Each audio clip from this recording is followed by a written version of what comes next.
బంగారు రంగు బూందీ లడ్డు చూడగానే కంటికి అందంగా, పట్టుకుంటే చేతిలో మృదువుగా, నోట్లో వేసుకుంటే తీయగా, నెయ్యి సువాసనతో మధురంగా, శుభకార్యాలలో బూందీ లడ్డూ లేకపోతే ఏదో వెలితిగా, అందరి మనసులను దోచేసినదిగా, చూడగానే తినాలనిపించేలా ఈ బూందీ లడ్డు ఎంతోమంది ఫేవరెట్ లడ్డు. ఏదో ఆ లడ్డుపైన ఒక 4 లైన్లు ట్రై చేశా. ఇది రాజస్థానీ ఫేమస్ స్వీట్ అంట. చాలా దేవాలయాలలో ప్రసాదంగా ఇచ్చే ఈ లడ్డు అనేక పండగలు, శుభకార్యాలు, సందర్భాలలో వాడతారు. ముఖ్యంగా మన గణేష్ చతుర్థి పండగకి ఇది ఫేమస్ కదా.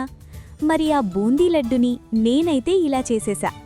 బూందీ ప్రిపేర్ చేసుకుని ఏ గ్లాస్తో అయితే శనగపిండి తీసుకున్నానో అదే గ్లాస్తో అంతే క్వాంటిటీ బెల్లం కూడా తీసుకోవాలి.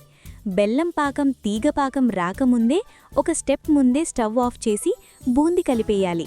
నేనిక్కడ లాస్ట్లో మిగిలిన కొంచెం పిండిని పకోడీలాగా వేసుకొని దాన్నిలా గ్రైండ్ చేసి వేసేశా. బూందీని ఇలా పాకంలో బాగా కలుపుకొని ఒక 10 నిమిషాలు పక్కన పెట్టేస్తే బూందీ అంతా పాకాన్ని పీల్చేసుకుంటుంది.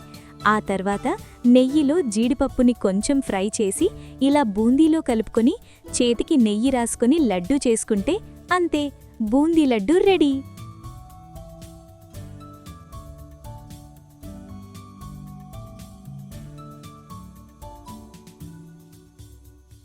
Thank you for watching.